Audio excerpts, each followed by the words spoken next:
Princess Margaret, a royal, a sometime rebel, and the runner-up. From the beginning, Margaret played second fiddle to Elizabeth. She once said to me, I never minded being the younger daughter, but I always minded the younger sister.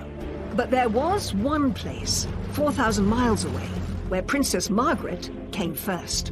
The Caribbean island of Mustique.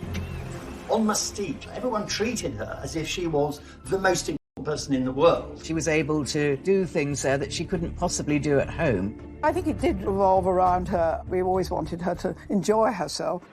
In this programme, Princess Margaret's lady-in-waiting and closest friend, Lady Anne Glenconnor, reveals what life was really like during their times together on the island. In the early days... Every day we took a picnic to a different beach. We lived off sort of baked beans and things like that. And the heydays. She said, I've got flying mice in here. I know she liked to drink, but I didn't think she drank all that much. And insiders and experts discuss the glamour and excesses of Margaret's Caribbean retreat. The hedonism, the partying, the love affairs. People disappeared to the beach to have sex. This was the kind of extravagant thing that was to become typical. But her glitzy Mustique lifestyle would come at a price. The Queen said, what are we going to do about my sister's gutter snipe life? Every time she enjoyed somebody's company, Peter immediately said, oh, she's having an affair with them. And Margaret's decadent island life put her in the public spotlight for all the wrong reasons. There's a lot of criticism that she's off having a jolly in Mustique on the taxpayers' expense. But through all the highs and lows of her years on Mustique, it remained the one place that Margaret could escape from the shadow of her sister. It was the only place in the world where she actually had a home that she could call her own.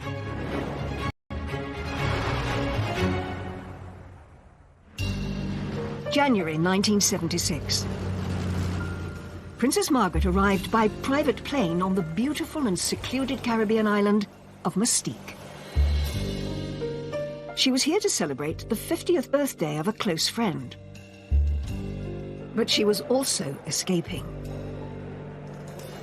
Back home, Margaret's marriage to Tony Armstrong-Jones, or Lord Snowdon as he was also known, had broken down. He'd had numerous affairs, and Margaret needed to get away from London and from him. And Mustique was the perfect place. Tony became a serial adulterer. What started the rumours about your marriage? You know more about this than I do, I'm afraid. The media were already making money. Who were concerned. Her sister, Queen Elizabeth, had reached the end of her tether. The Queen had said to Prime Minister James Callaghan words to the effect of, what are we going to do about my sister's gutter snipe life? The trip to Mustique would give Margaret a chance to get away from all of her troubles and have some fun. Princess Margaret liked excess, and key to all this is that she was the centre of attention.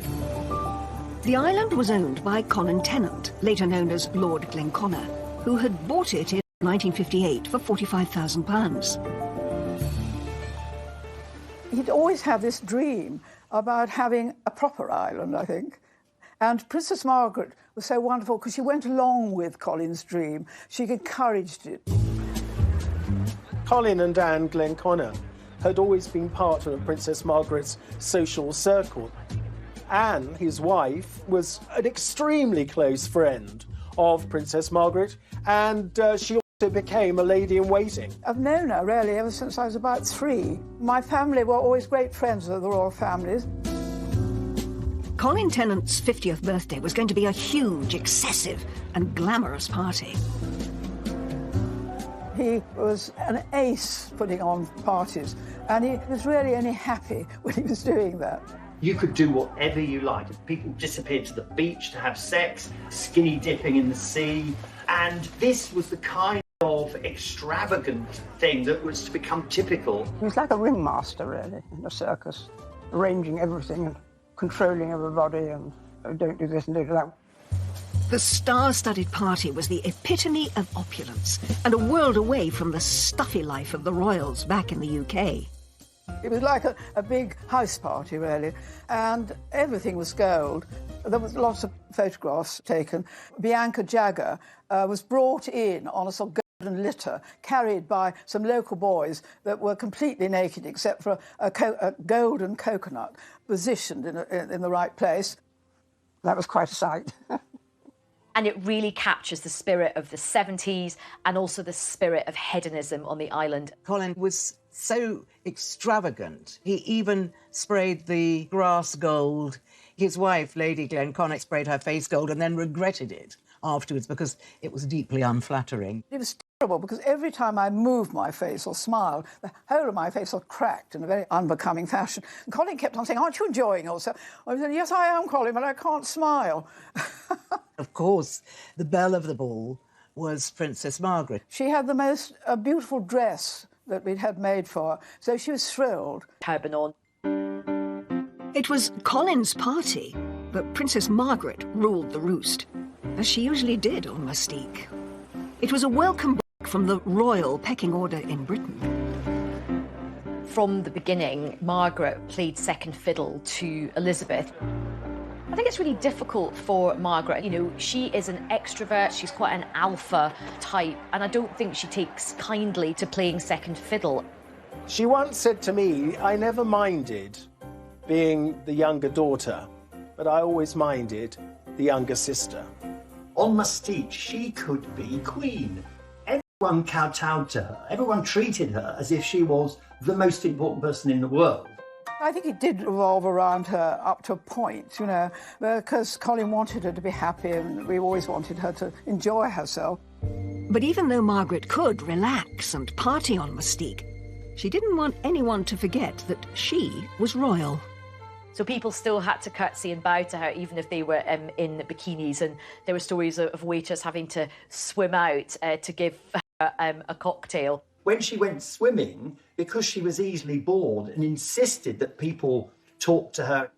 One was deputed to swim with Princess Margaret. She had this beautifully coiffed hair, so she would swim very upright, doing a breaststroke, very, very slowly, looking ahead. And then I developed a sort of side stroke where I could keep up with her, doing a sort of doggy paddle with one hand. By the time of Colin Tennant's party, Mustique had become Margaret's very own pleasure kingdom, a centre of glamour and excess, and a refuge from her troubles back home. But when she first visited, back in the early 60s, life on the island was shockingly different.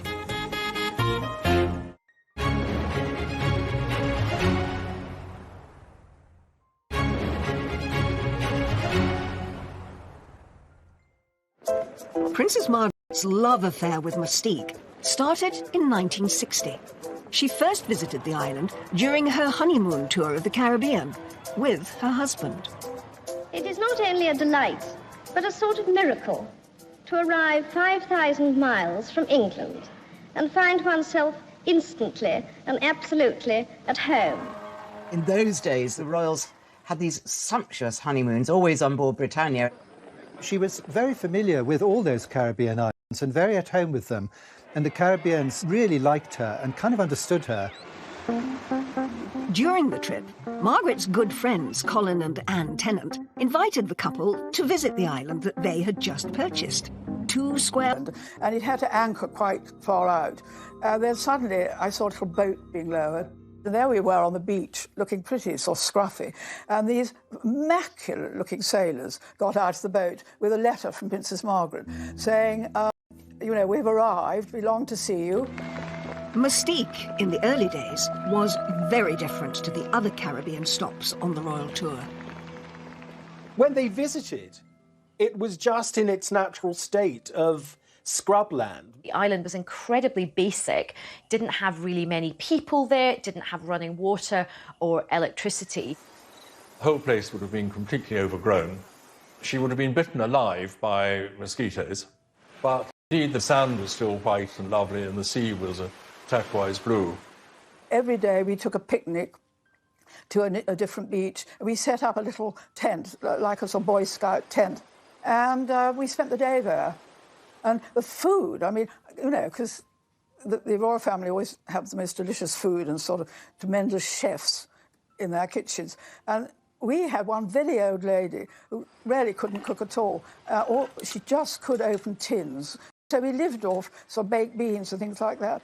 But, you know, what was so lovely about Princess Margaret, people criticised her, say how difficult and spoilt she was. Well, she certainly wasn't spoilt when she first came to Mustique. During their brief stay, Colin and Anne took Princess Margaret and Tony on a tour of the island. There were no cars. We had a tractor and a trailer. And when Princess Margaret came, we strapped garden chairs onto the trailer. Over drinks that evening, Colin and Anne realised they hadn't got the couple a wedding present. Colin then turned to her and Tony and said, "Oh, ma'am, would you like something in a little box? Or would you like a piece of land?" And she said, "Oh, I think I'd love a piece of land." I think he was quite surprised when she turned around and said yes, because I think he thought it was so wild and it was so remote and it was so, you know, far away and difficult to get to that he didn't think she would sort of take him seriously and take him up on it. Princess Margaret fell in love with the tiny island of Mustique, but her husband didn't.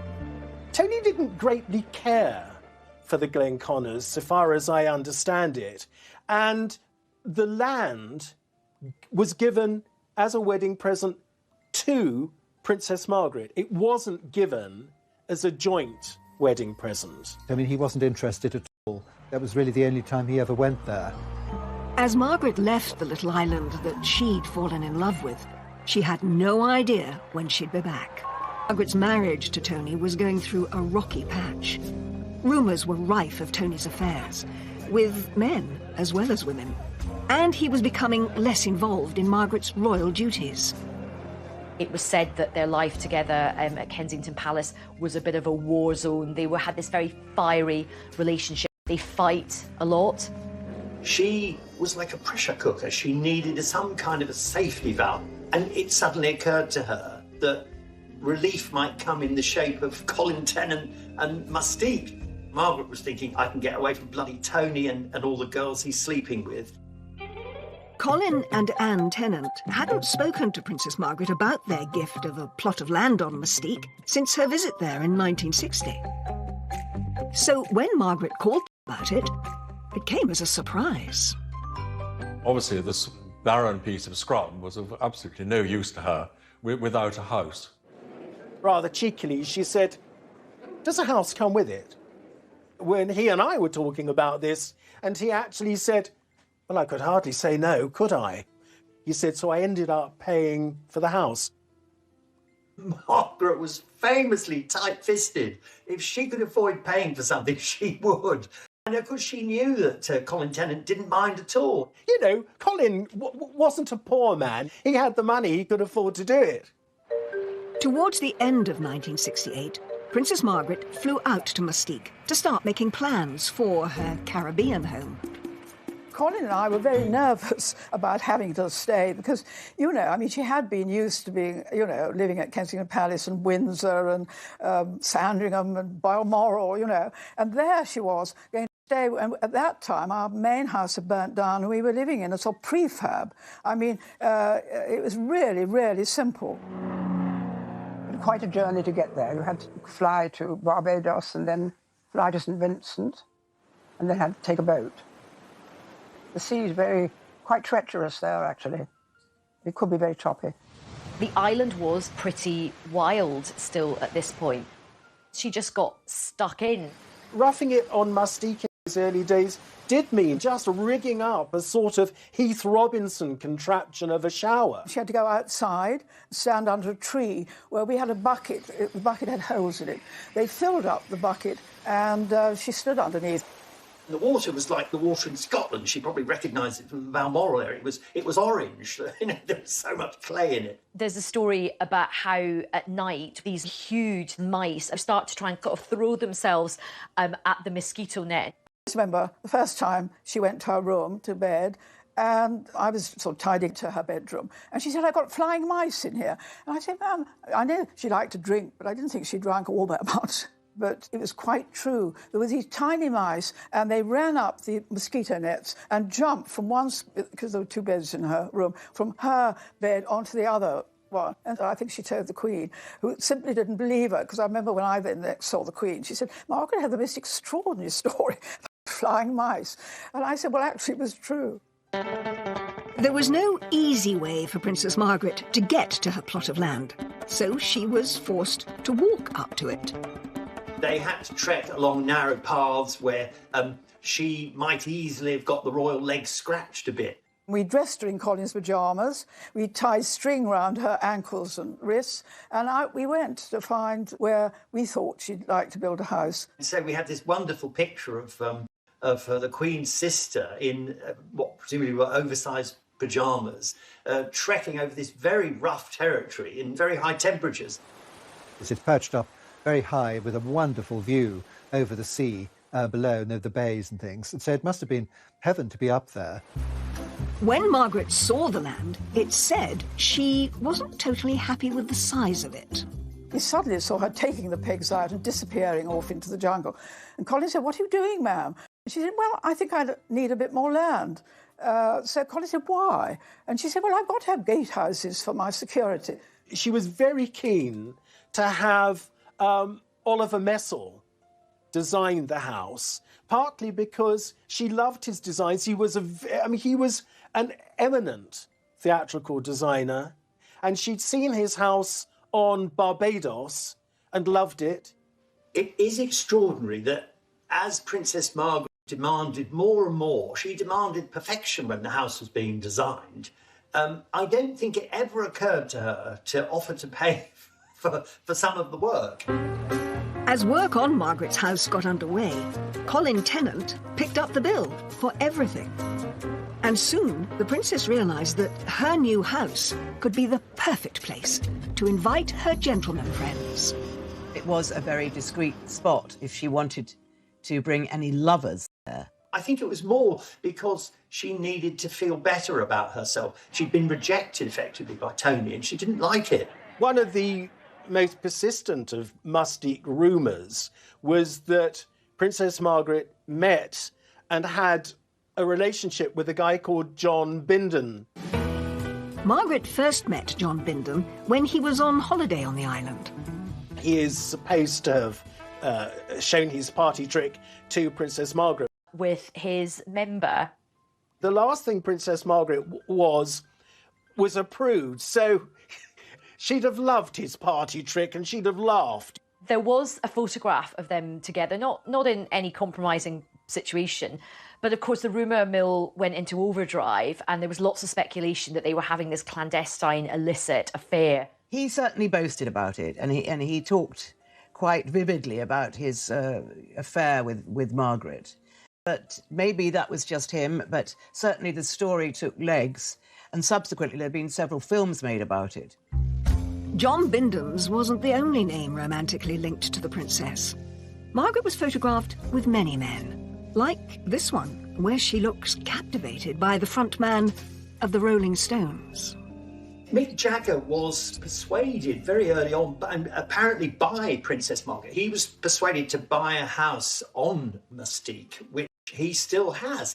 Princess Margaret was great friends with Mick, and of course they'd lived on the island together. People said they had an affair. It's absolutely untrue. Every time she enjoyed somebody's company or laughing with them or dancing with them, you'd immediately said, "Oh, she's having an affair with them."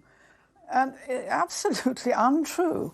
There were always tons of rumours circulating about what was happening in Mustique because it was such a party island and everybody just mixed. Everybody would go to each other's houses.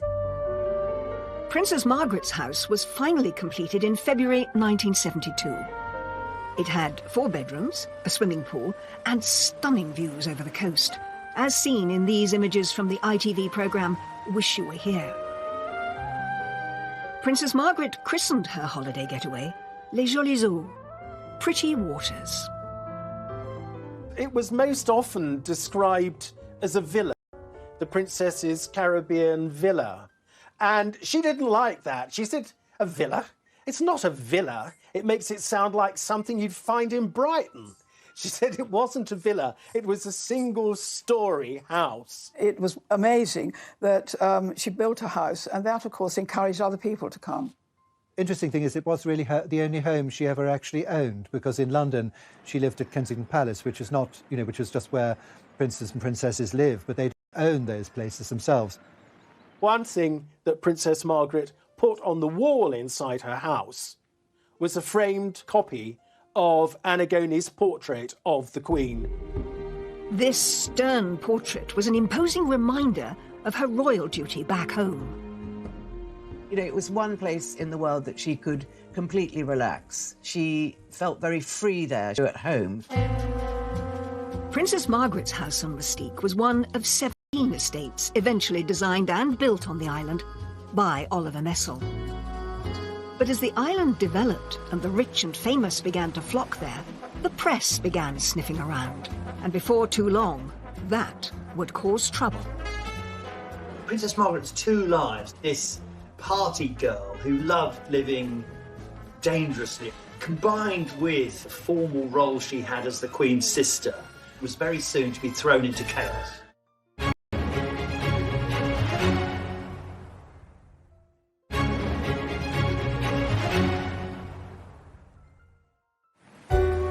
Mustique had become Princess Margaret's special hideaway, not just from her royal duties, but from her marriage too, which was now in serious trouble. She was very angry about the allegations of his indiscretions, so I think she decided that she needed somewhere that she could escape to. But it wasn't just Lord Snowdon who was doing affairs. The princess now was seeking solace of her own outside the relationship, and word had reached the palace. The Queen would have known about the rumours surrounding her sister. She would have got involved because we know the Queen has always worried enormously about the reputation of the royal family. But also we have to take the personal view. The Queen has always been very protective of her sister. And there was one relationship in particular that had been noticed. It began in 1973 when Princess Margaret met Roddy Llewellyn. Roddy Llewellyn was originally produced as a sort of spare man by Anne Glenconner at a house party in Glen. We were at Glen in Scotland, and it so happened that some young man dropped out, and we wanted to get the numbers straight. And I said to Colin, what are we to do? And so he said, well, I've got an aunt called Violet Wyndham. She was called Aunt Nose, because she had a very big nose, and knew everybody in London. So I rang her up and I said, by any chance, do you know anybody that might like to come up? And she said, well, actually, as it happens, there's a young man called Roddy Llewellyn. I think Princess Margaret knows his father. And it just was, you know, I suppose love at first sight. The princess herself was desperately unhappy. Meeting Roddy gave her back everything. They got on well. They used to sit in the drawing room playing cards together. And I remember going for a walk quite early on with Roddy, and he said, Princess Margaret's so beautiful. Didn't realise she was so beautiful, her eyes. And I just said to him, perhaps I shouldn't. I said, well, Roddy, you tell her, not me. I think Roddy's vulnerability version of her husband. This intimate picture from Lady Anne Glenconner's selection shows them together in the early days of the relationship. They managed to keep things secret, largely thanks to Margaret's house on Mustique. It was the most wonderful place for her, you know, for them to be together. Well, I think the Mustique is a perfect place for anybody who's having a love affair. It's a perfect setting for that, because you've got the privacy, you've got the, you know, all the beautiful weather and the beaches. Mustique gave the couple privacy and protection far away from prying eyes. He was always finding shells or doing something in the garden, because, of course, he was a gardener. They were always sort of doing something together. Then, at some point in 1976, a press photographer arrived on the island. Colin Tennant had been a very jealous monitor of who could and who couldn't visit Mustique. But he had, at some time, then decided it was good for business to have upmarket groups visit the island. But in 1976, unknown to anybody on the island, one member of the group that had been allowed to visit was one of Rupert Murdoch's employees, an Australian journalist. And he seized the moment with his long-distance lens. The photograph was taken, it was sent back to London, so the relationship became public knowledge. The photo, published in the News of the World, stunned Britain. It's pretty evident that they are in an intimate relationship, and very, very close to each other. You can just tell that from the body language. But I think it was a pity it got out, you know. Prying into people's privacy. Well, that's what the press do, don't they? The photo of Roddy and Margaret gripped the nation, and the press went into a frenzy. Lord Snowdon, Princess Margaret's husband, was overseas at the time. I'm naturally desperately sad in every way. He was furious because he looked like he'd been cuckolded by a younger man, and that didn't appeal to his vanity. Lord Snowdon, is there any hope of a reconciliation? Thank you, Lady Smith. It gave him the opportunity, in a sense, to look slightly like the wronged husband, which, of course, was very far from the truth. It was the final straw, really, in the marriage, because the following month, in March of 1976, Princess Margaret and Lord Snowdon officially separated. Although Margaret had endured years of infidelity, the public and the press now turned against her. In a sense, it opened the floodgates to press criticism and general criticism. They would sell more newspapers if they wrote about a princess behaving badly.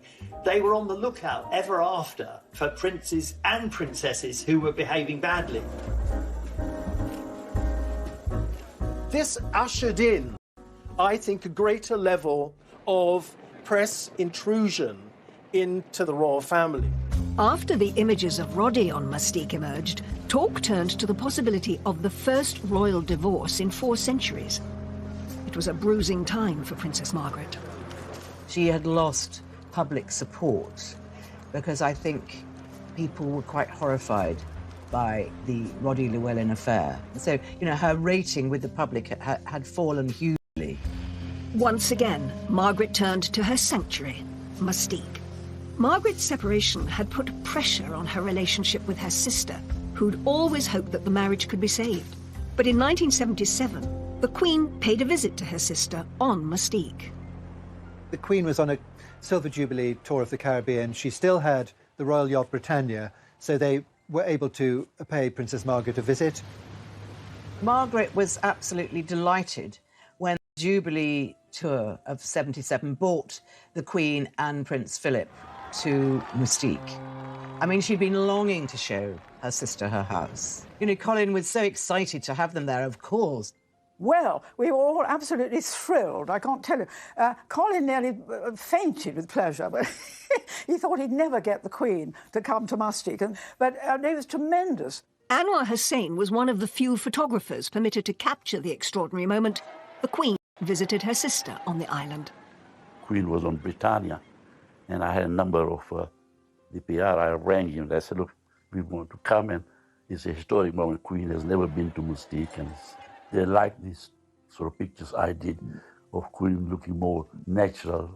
It would be Queen Elizabeth's first time on the island that had meant so much to her sister over the years. They had a little boat to bring them into a little jetty. See the way they arrived. They had made a special gown, and where they walked through it, and it was sort of very rustic. And the little kids, local kids, came and joined, dressed as fairies, and I think it was quite a little personal touch. The locals were meticulously coached for the monarch's arrival. I taught them how to curtsy and taught the men how to bow. And I said, you know, when the Queen comes, you stand up. Well, when the Queen got off, they never moved. They sat absolutely on their seats. And I could see her so graciously going, looking and smiling. The Duke of Edinburgh, of course, being the Duke of Edinburgh, the minute he got off, he turned to Colin. He was actually quite rather dashed by that. During the Queen's visit to Mustique, the partying, the extravagance, the outrageousness, that would have all been put on hold. Colin Tennant would have been on his best behaviour. She would have visited her sister, but it all would have been very, very low-key, no wild parties. The vehicle laid on for the Queen to travel the island was rather different to what she might have been used to back home. If you see the pictures, of her getting into a VW Combi instead of a Rolls Royce, they all got into it, and I think it's quite different than the lifestyle in England. I'm very relaxed about it. Despite the very informal feel, the trip was a success.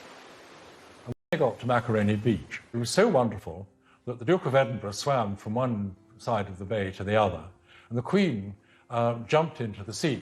I think the fact that the Queen went swimming in Mustique shows you how secluded Macaroni Bay was, particularly to think that, you know, the Queen was able to swim without prying eyes, and nice to know that the Queen got to do something just fun for her and wasn't always on duty. And I think what was nice was she had a lovely relaxing day. Just one or two people had lunch with her and Princess Margaret. Colin and I did, obviously. And she had and she went round the island, and she, I think really what she was so pleased about was that Princess Margaret was so happy. It had been a moment of lightness for Margaret and her sister during a difficult time. The year after the Queen's visit to Mustique, Margaret's divorce from Lord Snowdon was finalised. It was a significant moment in royal history. The Queen's reaction, of course, understandably, was one of concern, because she'd always wanted Princess Margaret and Tony to make the best of the marriage, to patch it up. She didn't want divorce within the family. If Margaret thought a divorce would draw a line under things, she was wrong. The public and press remained hostile, and soon they were baying for blood. Of course, at this point in British modern history, the country is going through a very, very difficult time.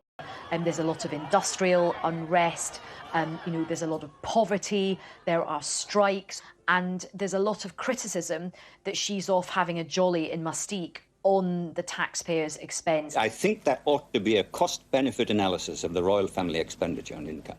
2 MPs rounded on Margaret as a parasite royal, having a good time on the public purse.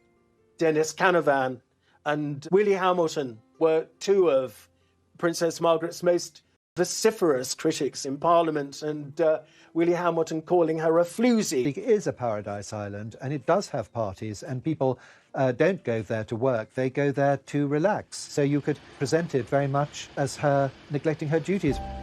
Over the next 10 years, Margaret's royal duties reduced significantly, and she was free to spend more time on the island. But the hedonistic party days were starting to take their toll.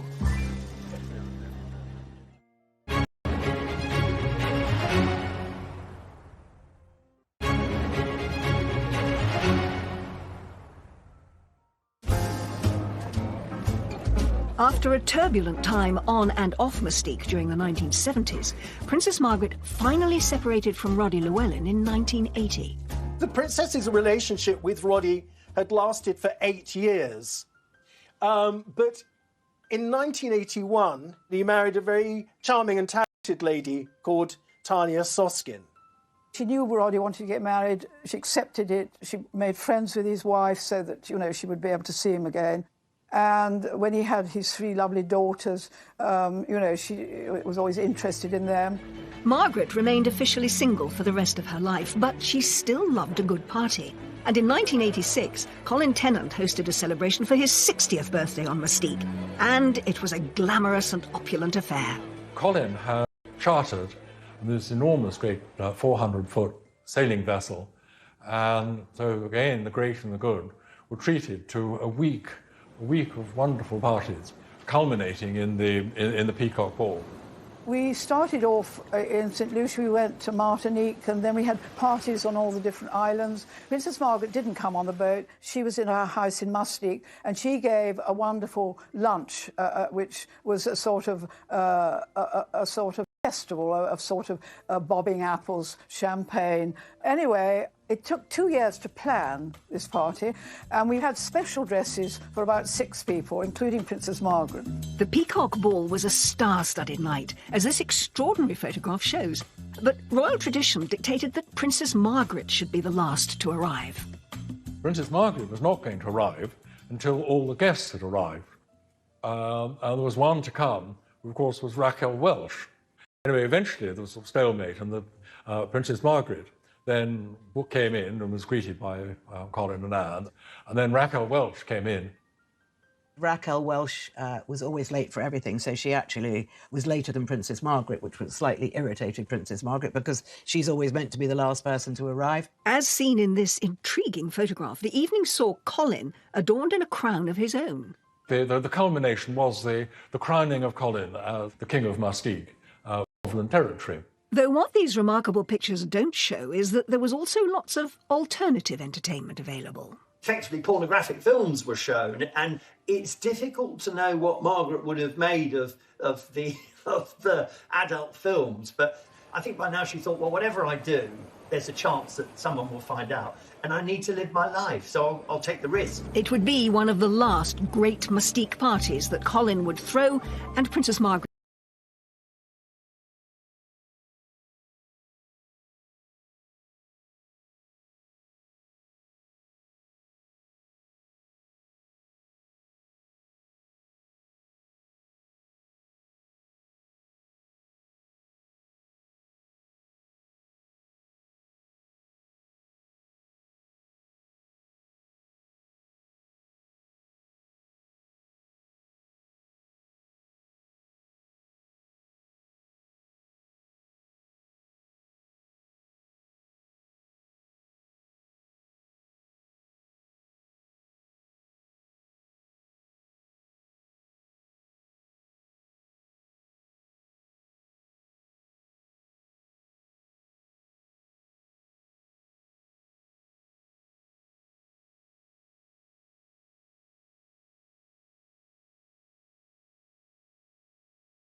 It was a welcome break from the royal pecking order in Britain.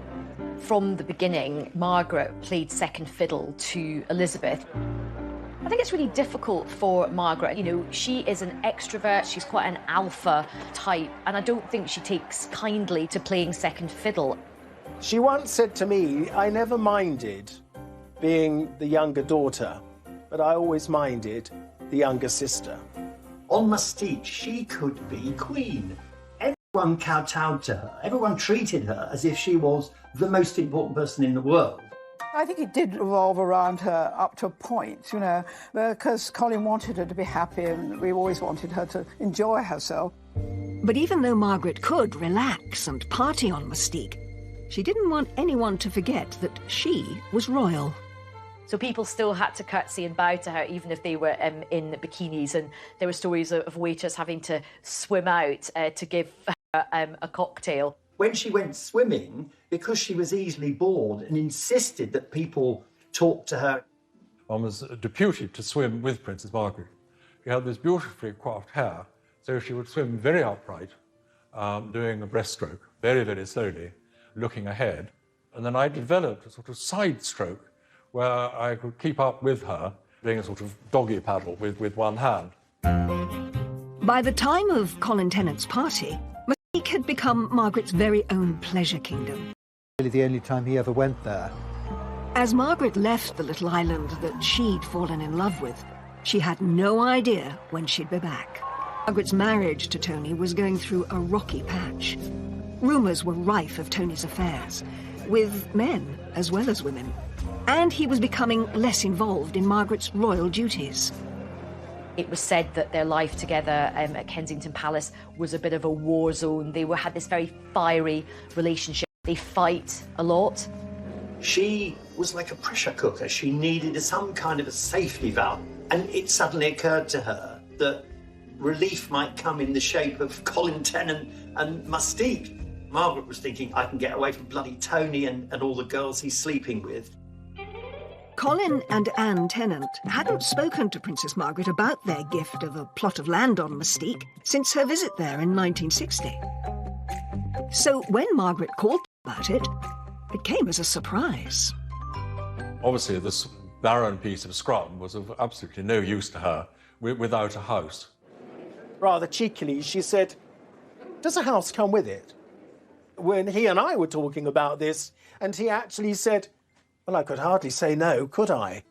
He said, so I ended up paying for the house.